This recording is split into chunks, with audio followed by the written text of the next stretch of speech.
तो कैसे हैं प्यारे साथियों, है ना। उम्मीद करता हूँ आप लोग अच्छे और स्वस्थ होंगे। जैसा कि हमने पिछले भी क्लास में बताया था कि इस चैनल का उद्देश्य क्या है, तो मैंने बताया था कि इस चैनल का उद्देश्य 9th और 10th के बच्चों के लिए है। फ्री ऑनलाइन क्लासेस है ये आप लोगों के लिए, है ना। बेहतर अनुभवी टीचर है इस चैनल पे जो आपको गाइड करेंगे और आपको ज़्यादा से ज़्यादा नंबर आपके एग्ज़ाम में आ पाए उसके लिए प्रयास करेंगे। ठीक है, मेहनत आपकी रहेगी, कोशिश हमारी रहेगी। ठीक है, गाइडेंस हमारा रहेगा, मेहनत आपका रहेगा और ज़्यादा से ज़्यादातर बच्चों को ये कोशिश किया जाएगा कि उनके एग्ज़ाम में 95% लगभग आप ज़्यादा से ज़्यादातर बच्चा वहाँ तक पहुँच पाए। इसलिए आपको मेहनत भी उतनी करनी पड़ेगी गाइडेंस के साथ साथ। ठीक है, और इसमें हमने अभी भी जिक्र किया है और पहले भी जिक्र किया था क्या कि जो आप इस चैनल पे जुड़े क्यों, अगर आपके मन में ये सवाल ये डाउट आ रहा है तो इसके लिए ये वजहें हैं कि बेहतर अनुभवी शिक्षक से आपको क्या मिलेगा, गाइडेंस मिलेगा ताकि आपकी तैयारी बेहतर हो सके। दूसरी चीज़ कि ये जो है ये ऐसा नहीं है कि आज हो रही है कल नहीं होगी, ऐसी नहीं है। समय पे आपका जो सिलेबस है वो पूरा कराने का गोल एक संकल्प का वादा है और हम लोगों की कोशिश है कि समय पे आपका सिलेबस पूरा हो ताकि आपकी तैयारी जो है वो बेहतर हो। एग्ज़ाम से पहले अगर सिलेबस कंप्लीट हो जाती है तो बच्चों को जो आधा बर्डन है वो ऐसे ही कंप्लीट खत्म हो जाता है। फिर इसके बाद आप उसको रिकॉल करिए और उसको बेहतर बनाइए। इसके बाद प्रत्येक दिन आपको रिकॉर्डेड क्लास मिलेगा। इस चीज़ का जिक्र हमने पहले भी क्लास में किया था, लेकिन रिकॉल कराने के लिए एक बार फिर से मैं बता दे रहा हूँ क्या कि प्रत्येक दिन रिकॉर्डेड क्लास आपको मिलेगी, है ना। प्रतिदिन संध्या में लाइव क्लास होगी। ये तब होगी जब आप लोगों का प्यार मिलेगा, है ना। प्यार मिलेगा, सपोर्ट मिलेगा, आप लोग शेयर करिएगा, बच्चे जुड़ेंगे तो निश्चित है कि हमारी टीम के द्वारा लाइव क्लास ली जाएगी आप लोगों के लिए। अंतिम बात कि जैसे ही कोई अध्याय समाप्त होता है, चाहे मेरे सब्जेक्ट का या बाकी टीचरों के सब्जेक्ट का, तो उसकी पीडीएफ और उससे संबंधित जो क्वेश्चन आंसर है या क्वेश्चन करवाया जाएगा, प्रैक्टिस करवाया जाएगा ताकि कंसेप्ट के साथ साथ, है ना, सारी क्लियरिटी जो है आपकी बनी रहे। ठीक है, और इसमें मैंने ये भी बताया था कि मेरे द्वारा जो है सामाजिक विज्ञान और विज्ञान जैसे दो ये जो सब्जेक्ट है वो मैं कवर कराऊंगा। ठीक है, बाकी के टीचर गणित जो अभी ले रहे हैं सर, है ना, इसके बाद हिंदी लेंगे, हिंदी नीरज सर लेंगे। ठीक है, बाकी अंग्रेजी के जो टीचर हैं वो पढ़ाएंगे आपकी। बाकी जो सब्जेक्ट है जैसे संस्कृत, उर्दू, मैथिली, ईटीसी, तो ज़्यादातर बच्चे जो बिहार बोर्ड में हैं संस्कृत लेते हैं, कुछ बच्चे जो हैं उर्दू और मैथिली की तरफ जाते हैं। तो जो संस्कृत सब्जेक्ट है उसके लिए भी एक टीचर है, वो आपको पढ़ाएंगे अच्छे तरीके से ताकि आपके जो एग्ज़ाम आपका जो है उसमें कोई कठिनाई का सामना ना करना पड़े। ठीक है, तो इसी कड़ी में हम लोग आगे बढ़ते हुए जो हम आज जो सामाजिक विज्ञान का एक सब्जेक्ट है ज्योग्राफी, जिसको हिंदी में भूगोल बोलते हैं, है ना, क्या बोलते हैं हिंदी में, भूगोल, उसकी शुरुआत कर रहे हैं और आगे पढ़ेंगे भूगोल को। ठीक है, इसके बाद नागरिक शास्त्र, अर्थशास्त्र, इतिहास, आपदा प्रबंधन जैसे सब्जेक्ट को भी हम लोग डील करेंगे और समझेंगे बेहतर तरीके से।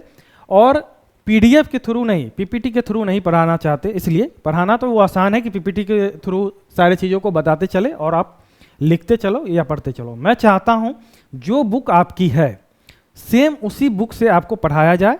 तो कोशिश करिए, अगर अभी आप कभी भी इस वीडियो को देख रहे हो तो वो किताब सामने में आप रखिए और लाइन बाय लाइन मेरे साथ पढ़िए और समझते चलिए। ठीक है, अगर कहीं नोट करने वाली चीज़ है तो उसको नोट डाउन कर लीजिए, है ना। और अगर कहीं कोई डाउट है तो कमेंट में आप अपना डाउट जरूर रखिएगा, नेक्स्ट वीडियो में उस डाउट को हम क्लियर करेंगे। तो स्टार्ट करते हैं हम लोग ज्योग्राफी से। ठीक है, चलिए देखिए, जब आप ज्योग्राफी का बुक निकालिएगा तो आपको इस तरह से कुछ इंटरफेस दिखेगा। पहला चैप्टर जब निकालिएगा तो इस तरह से इंटरफेस कुछ आपको दिखेगा। ऊपर लिखा होगा खंड क, क्या लिखा होगा, खंड क। खंड क में लिखा होगा भारत, इसके बाद संसाधन एवं उसके उपयोग के बारे में लिखा है ना। आप लोग बुक निकालिए और रिक्वेस्ट है आपसे बुक निकाल के पढ़िए सामने में, तो ज़्यादा क्लियरिटी रहेगी। तो आप देखेंगे उसमें लिखा हुआ हेडिंग में भारत, संसाधन एवं उपयोग, खंड क, और खंड क में आपदा प्रबंधन जैसे टॉपिक भी है। तो हम लोग पहले खंड क पढ़ रहे हैं। ठीक है, इसमें जब सब टॉपिक में आप जाओगे तो क्या लिखा हुआ है कि संसाधन का महत्व, हमारे दैनिक जीवन में संसाधन का महत्व क्यों है ना। तो इसको हम लोग आज पढ़ेंगे। तो चलिए, पहले सवाल मन में आना चाहिए कि संसाधन आखिर कहते किसे हैं, है ना। तो संसाधन किसे बोलते हैं? तो संसाधन क्या है? जो चीज़ हमारे जीवन को क्या करती है? आसान बनाती है ना? जो चीज़ तकनीक के सहायता से मिलके हमारे दैनिक जीवन को आसान बनाती है, वही संसाधन है। वो जैविक भी हो सकता है, अजैविक भी हो सकता है ना? चलिए, क्या लिखा हुआ है कि आप अपने जीवन में अनेक वस्तुओं का उपयोग करते हैं। जी हाँ, करते हैं हम लोग। पेन से लेके, कलम से लेके, कॉपी, है ना, खाने से लेके हर एक चीज़ उपयोग तो करते ही हैं अपने दैनिक जीवन में।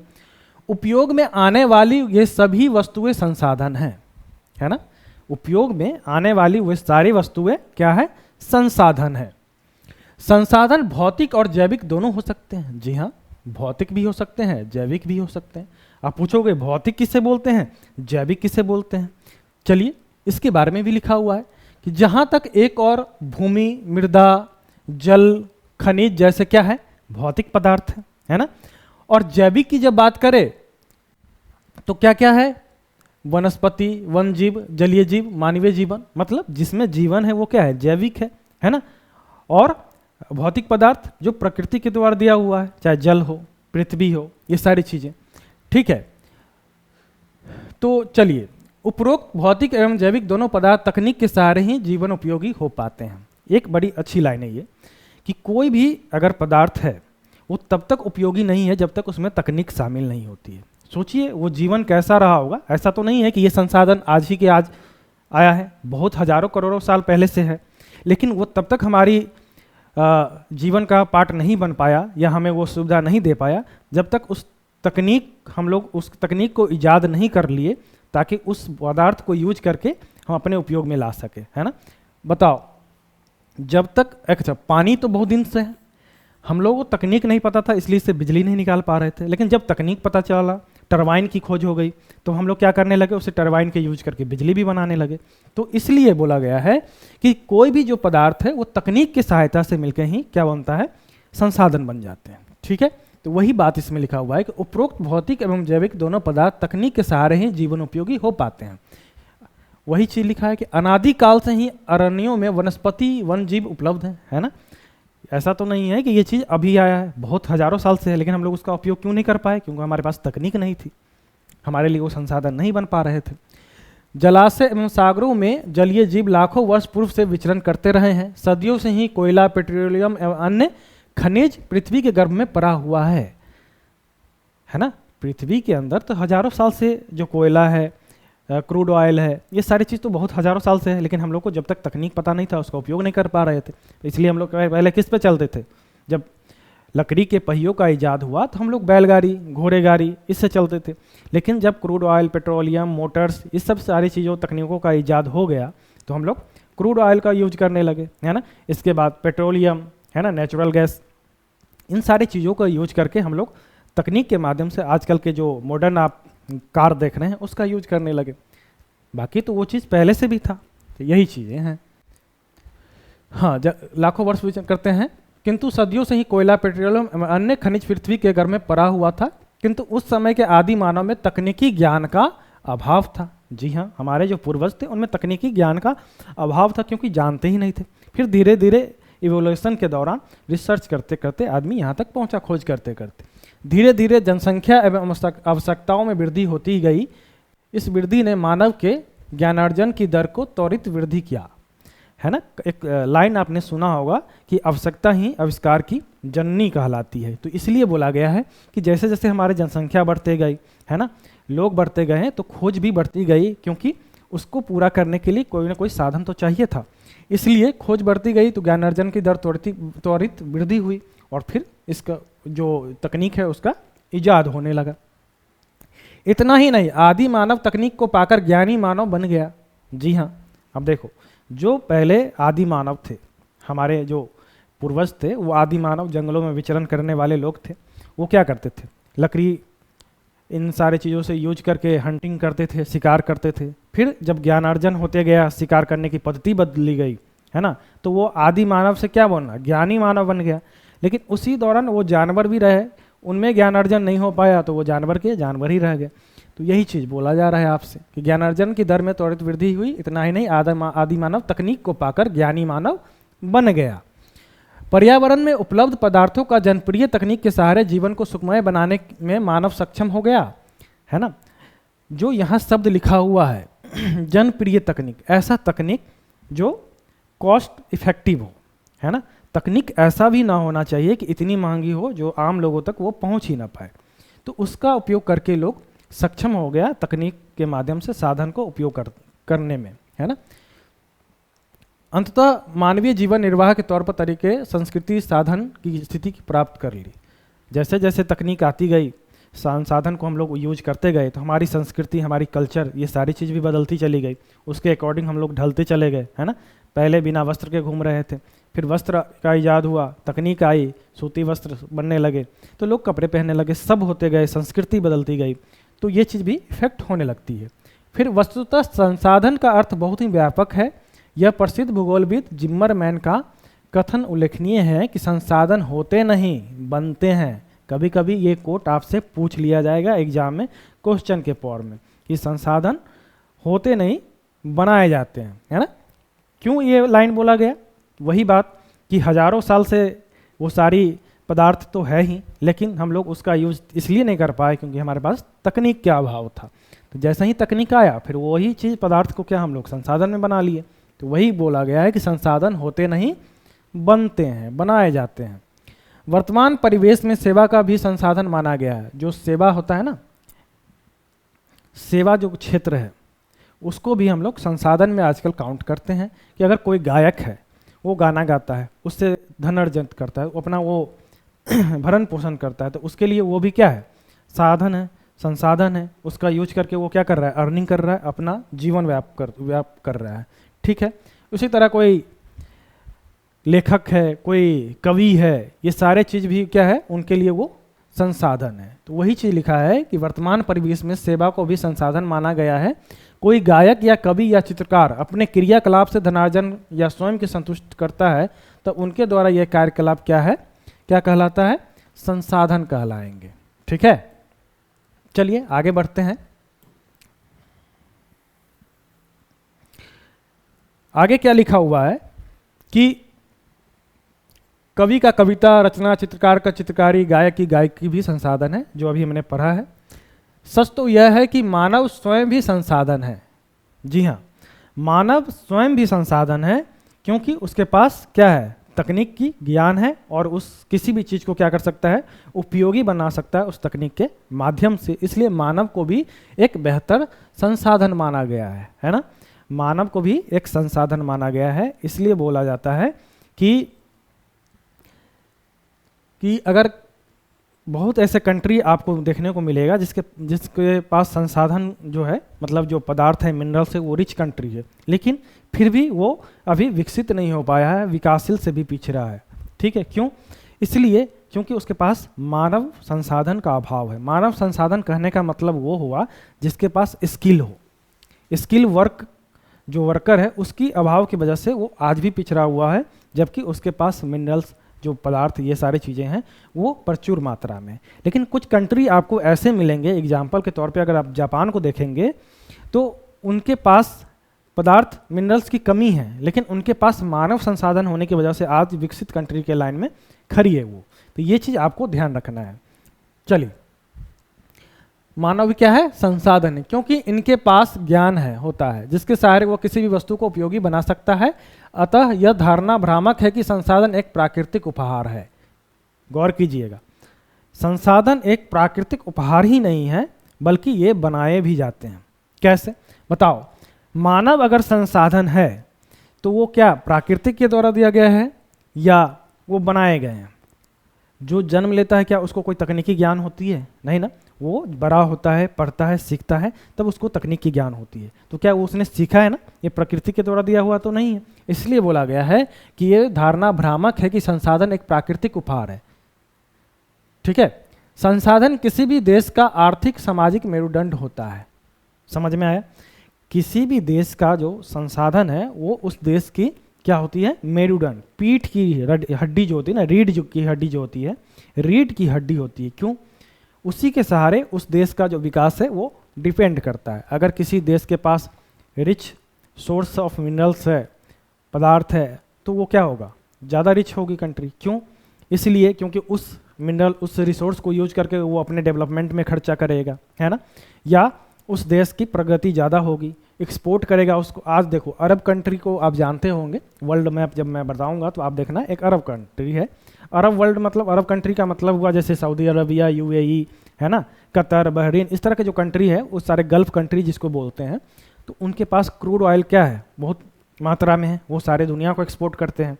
तो उनके पास इस मिनरल पदार्थ के होने की वजह से क्या हुआ कि आज वो रिच कंट्री है। आपने बड़े बड़े बिल्डिंग देखे होंगे उसके, तो क्यों, उस रिसोर्स की वजह से वो उसको एक्सपोर्ट करते हैं, अपने कंट्री को भी डेवलप कर रहे हैं और उसके साथ साथ एक्सपोर्ट करके भी वो पैसे अर्न कर रहे हैं। आपको पता होना चाहिए कि हमारे देश में ज़्यादातर जो एनर्जी का इंपोर्ट है, एनर्जी मतलब क्रूड ऑयल का जो हम लोग इंपोर्ट करते हैं वो गल्फ कंट्री से ही करते हैं, है ना। अभी फ़िलहाल हम लोग ज़्यादातर जो है लगभग 60% से प्लस जो क्रूड ऑयल है हम लोग वही गल्फ कंट्री से खरीदते हैं। ईरान हो गया, यूएई हो गया, इस तरह के कंट्रियों से। तो ये चीज़ याद रखना है आपको कि संसाधन रिच होना भी किसी देश का पीठ की हड्डी, वो जो संसाधन होते हैं किसी देश के रीढ़ की हड्डी होती है। तो वही चीज़ बताया गया है कि आर्थिक सामाजिक मेरुदंड होता है। संसाधन विपन्न राष्ट्र अंतर्राष्ट्रीय दौड़ में पिछड़ जाते हैं। जिसके पास संसाधन कम होते हैं वो अंतर्राष्ट्रीय दौड़ में क्या हो जाते हैं, पिछड़ जाते हैं, क्योंकि उनके पास डेवलप करने का कोई साधन नहीं, ना उनके पास मानव संसाधन है ना, स्किल लेबर नहीं है, और ना उसके पास रिसोर्स है। तो इस दोनों वजह से वो पिछड़ जाते हैं। इसका मतलब यह नहीं है कि प्राकृतिक संसाधन से संपन्न राष्ट्र ही विकसित करते हैं, जैसा कि अभी जस्ट पीछे बताया है कि इसका मतलब ये भी नहीं समझ लेना चाहिए कि जिसके पास संसाधन ज़्यादा होगा तो वो डेवलप होगा ही होगा, ऐसा नहीं। आप अफ्रीकी कॉन्टिनेंट को देखेंगे तो सबसे ज़्यादा संसाधन रिच वो कॉन्टिनेंट है, इसके बावजूद भी वो सबसे पिछड़ा हुआ है। क्यों? क्योंकि उसके पास स्किल लेबर नहीं है, मानव संसाधन नहीं है ना। वहीं इसके विपरीत हमने एग्जाम्पल दिया जापान का। जापान के पास संसाधन ना के बराबर है, फिर भी वो डेवलप कंट्री के लाइन में इसलिए है क्योंकि उसके पास क्या है, मानव संसाधन है। ठीक है, वही जापान का एग्जाम्पल दिया है कि जापान एक ऐसा देश है जो प्राकृतिक संसाधन में अत्यंत विपन्न है, किंतु उसके मानव संसाधन तकनीकी दृष्टि से इतने सबल हैं कि ये देश उपलब्ध सभी संसाधनों, सभी पदार्थों को विवेकपूर्ण उपयोग कर विकसित देशों के श्रेणी में खड़ा है। चलिए, अतः किसी देश के विकास में भौतिक एवं जैविक संसाधन के साथ साथ मानव संसाधन की बहुत भूमिका होती है। अभी इतने चीज़ों जो हम लोग शुरू से पढ़ते आ रहे हैं उसमें हमने क्या देखा कि सिर्फ भौतिक संसाधन होना किसी देश के डेवलपमेंट होने का सिंबल नहीं है, कारण नहीं है। उसके साथ साथ मानव संसाधन भी उतना ही महत्वपूर्ण है, क्योंकि मानव संसाधन अगर नहीं होंगे तो हम उस पदार्थ का विवेकपूर्ण उपयोग नहीं कर पाएंगे। जैसा अफ्रीकी कॉन्टिनेंट का हमने एग्जाम्पल दिया आपको, उसी तरह सिर्फ मानव संसाधन होना और रिसोर्स ना होना इससे भी नहीं हो पाएंगे, मतलब दोनों का कॉम्बिनेशन होना ज़्यादा जरूरी है। ठीक है, चलिए, साथ साथ मानव संसाधन की भूमिका बहुत होती है। विविध संसाधनों के मध्य मानव नियंत्रक की स्थिति में रहता है, मतलब जो पदार्थ है, ठीक है, तकनीक है और संस्था कोई, जैसा कि आपको ये डायग्राम में बताया गया है कि मान लो ये पर्यावरण जिससे हम संसाधन पदार्थ प्राप्त करेंगे, ये प्रौद्योगिकी जो तकनीक आदमी जो मानव है वो ईजाद करेगा, और ये संस्था है जिसके द्वारा बनाया जाएगा। इसमें मानव क्या करता है, केंद्रक की भूमिका, मतलब मॉनिटरिंग की भूमिका निभाती है, मॉनिटर करता है कैसे तकनीक को यूज करके उस पदार्थ को क्या करें, मानव उपयोगी बनाए। इसका ये क्या करता है, मानव इस केंद्रक की भूमिका निभाती है, इसलिए ये बताया गया है। चलिए, जिसको पर्यावरण के पदार्थ उपयोगी बना सके, यही चित्र 1.1 में यही बात समझाया गया है। चलिए आगे देखेंगे हम लोग इसके एक और सब टॉपिक में कि संसाधनों का वर्गीकरण किया गया है कि संसाधन कितने प्रकार के होते हैं। अब तक हमने ये देखा कि संसाधन कहते किसे हैं, इसके बाद देखा कि संसाधन एक कोट हमने ये भी देखा जिम्मरमैन का कि संसाधन होते नहीं बनाए जाते हैं।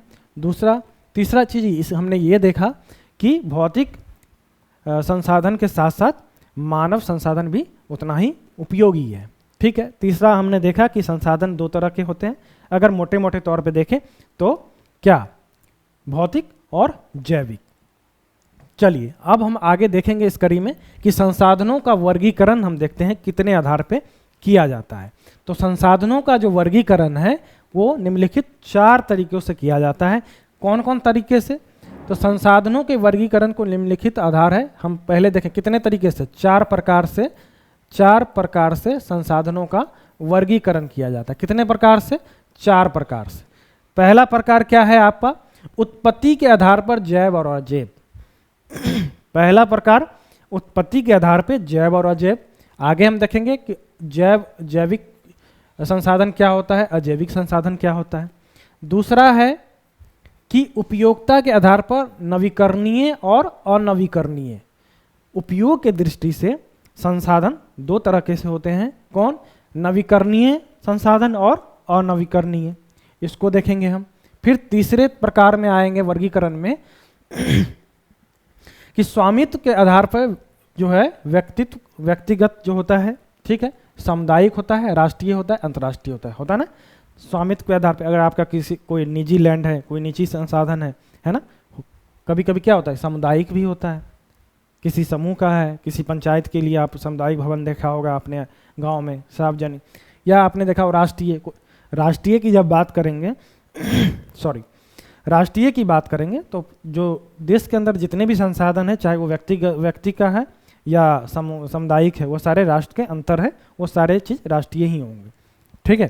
फिर अंतर्राष्ट्रीय संसाधन क्या है उसकी बात करेंगे, कैसे हमारे जो राजनीतिक सीमा है देश के, उससे 12 नॉटिकल मील से आगे की जो लाइन है, 200 नॉटिकल मील जो उसके आगे की लाइन को अंतर्राष्ट्रीय संसाधन की कैटेगरी में हम लोग रखते हैं, उसको हम आगे देखेंगे, ठीक है।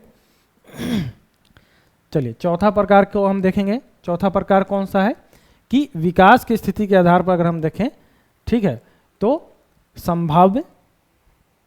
संभाव्य, विकसित, भंडार और संचित, ये 4 तरह के क्या है विकास के आधार पे ये संसाधन का टाइप है।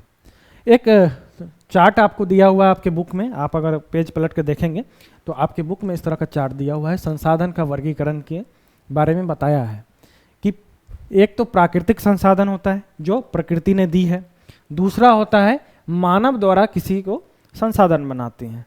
कैसे? प्राकृतिक के द्वारा नवीकरणीय होगा या अनवीकरणीय होगा। नवीकरणीय मतलब जिसको सतत उपयोग कर सकते हैं, प्रवाह होता है, एग्जाम्पल के तौर पे पवन, जल, ये क्या है हमेशा मिलने वाली चीज़ है, ये ना खत्म होने वाली चीज़ है, इसीलिए उसको नवीकरणीय और सतत अथवा प्रवाह, जैसे पवन और जल इस तरह के एग्जाम्पल हैं इसके कि ये हमेशा यूज होने वाले, इसलिए इसको नवीकरणीय बोलते हैं। अनवीकरणीय जो पुनः चक्र के द्वारा इसे प्राप्त किया जा सकता है, या ये अचक्रीय होते हैं, मतलब ये दोबारा नहीं मिल सकते। मतलब पुनः चक्र से प्राप्त मतलब मान लो आपने लोहा से कोई वस्तु बनाया, उसका उपयोग हो गया, खराब हो गया, तो क्या करेंगे उसे फेंक देते हैं, फिर कबाड़ी वाले उसे चुन के ले जाते हैं, फिर वो किसी फैक्ट्री में जाती है, उसको गला के फिर से नया कोई वस्तु बना लिया जाता है ना। तो इसलिए इसे बोलते हैं पुनः चक्रीय।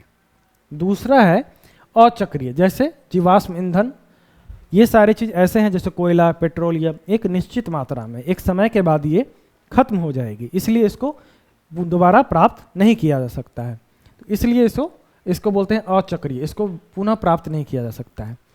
चलिए नवीकरणीय में अगर आप आएंगे तो इसमें देखेंगे जैविक मतलब जो प्राकृतिक वनस्पति में है, प्राकृतिक वनस्पति है, ये सब क्या है जैविक है। जैविक मतलब क्या, जिसमें जीवन हो, है ना, उसको जैविक बोलते हैं। तो ये प्राकृतिक वनस्पति, वन जीव, ये सब क्या है जैविक है। अब चलिए यहाँ पे आइए, आप क्या क्या समझ लिए कि संसाधन 2 तरह के हैं, प्राकृतिक और मानवीय। प्राकृतिक में हमने देख लिया नवीकरणीय और अनवीकरणीय, ठीक है। नवीकरणीय में मतलब जो हमें हमेशा सतत प्राप्त होता रहे उसे नवीकरणीय बोलते हैं, जिसमें एग्जाम्पल पवन और जल जैसा दिया हुआ है ना। हम लोग सोलर पैनल लगा रहे हैं इसीलिए क्योंकि वो सतत प्राप्त होने वाली चीज़ें हैं, उससे क्या करते हैं हम लोग बिजली बना रहे हैं, बाकी और तमाम चीज़ करते हैं, पवन से भी बिजली बनाने का काम करते हैं। अनवीकरणीय मैंने बताया, अनवीकरणीय में भी 2 तरह का है, जो पुनः चक्र करके प्राप्त कर सकते हैं, एक जिसे प्राप्त नहीं कर सकते। फिर एक टाइप है जैविक में जो प्राकृतिक जैविक है और वन्य जीव है जिसमें जीवन हो। मानवीय संसाधन की बात करें तो जैसे कि जितना भी इंफ्रास्ट्रक्चर बनती है हमारे देश में, हमारे राज्य में, वो सब क्या है मानवीय संसाधन। हम लोग बोलते हैं ना ये देश का संसाधन है, जब कहीं